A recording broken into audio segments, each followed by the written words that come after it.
2-in-1 na siya, pwedeng frother, pwedeng whisk, rechargeable via Type-C port, and then na-adjust din yung speed niya.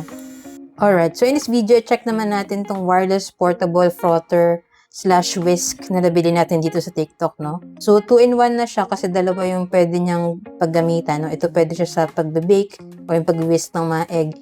Ito naman sa mga milk or sa coffee and matcha, pwede rin siya. Para mas maging thick yung foam na ma-form natin and thick na consistency. So, maganda po dito, wireless na siya and then rechargeable na siya via Type-C port. So, try po natin. Meron na rin siyang 3 speeds na available. Ilagay lang po natin dito yung gagamitin natin and then i-click lang natin yung button para ma-turn on siya. So, meron siyang 3 speeds na available. And so, yun po yung first speed. Yung pangalawa. And then, pangatlo.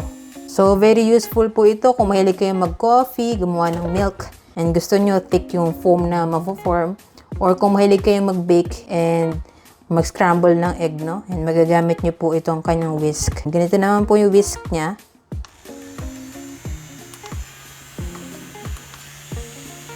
And madali lang din po siya linisan kasi removable po siya. And kung mahilig din po kayong gumawa ng coffee or mahilig kayong mag-bake, yan, marirecommend ko po ito sa inyo. Check nyo na lang po dyan sa yellow basket, dyan ko nabili yun sa akin para same quality and legit store din yung mapagbilan nyo. So yun lang, sana nakatulong tong video. If you have any other questions, just let me know in the comments and follow for more tech content.